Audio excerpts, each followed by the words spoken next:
조선시대는 우리나라에서 가장 많은 초상화가 활발히 제작되던 시기였습니다. 유교를 숭상한 조선은 조상에 대한 제사를 중요하게 여겼기 때문에 서당에 조상의 초상화를 걸어두고 제사를 하며 조상을 모셨기 때문입니다. 그런데 동양의 초상화는 각 나라마다 다른 특징을 가지고 있습니다.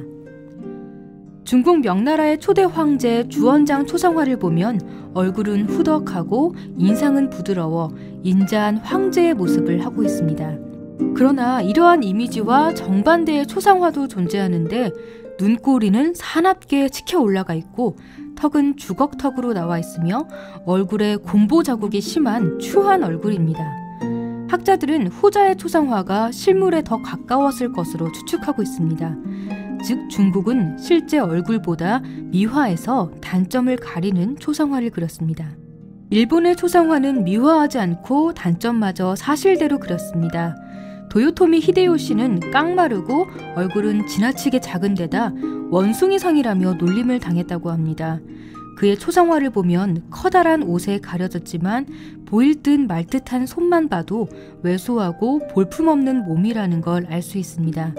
또 살이 없어 홀쭉한 얼굴이 사실대로 드러나 있습니다. 조선시대 초상화도 사실대로 그리는 걸 추구했습니다. 심지어 터럭 하나라도 닮지 않으면 다른 사람이다 라고 할 정도였습니다.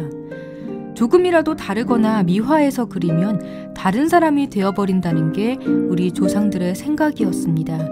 그래서 얼굴 주름이나 기미, 검버섯 등 외형적 단점까지 가리지 않고 그렸습니다. 그런데 조선시대 초상화에 사실대로 그리는 것보다 중요한 원칙이 있었습니다. 초상화를 그릴 때 인물의 모습을 그대로 재현하는 데 그치지 않고 그 정신까지 담아내야 한다는 전신사조가 그것입니다. 사실적인 외형에 그 사람의 내면과 학식, 덕망까지 느껴지는 초상화가 최고의 초상화였습니다.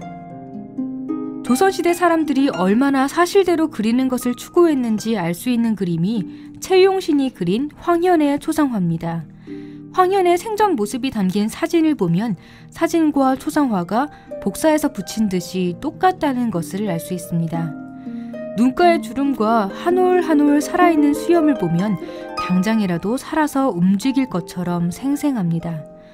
그런데 초상화의 눈 부분을 자세히 보면 눈동자가 이상하다는 것을 알 수 있습니다.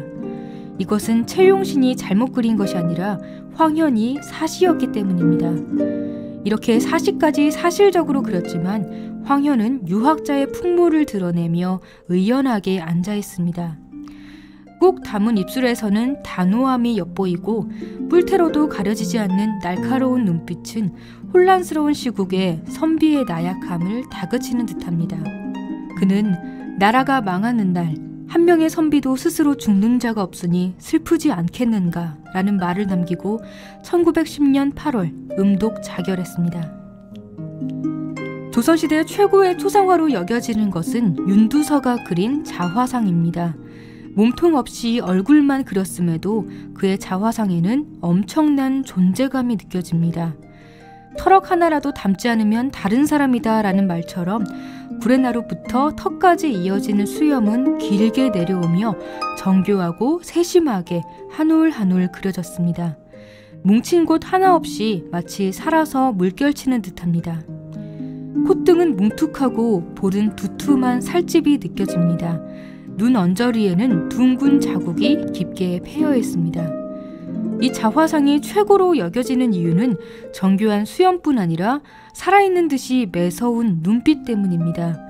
잡티 없이 맑은 동공과 홍채는 또렷하게 그려져 정면을 반듯하게 응시하고 있습니다. 화면 밖의 사람을 꿰뚫어 보는 듯하며 흡사 노려보는 느낌까지 듭니다.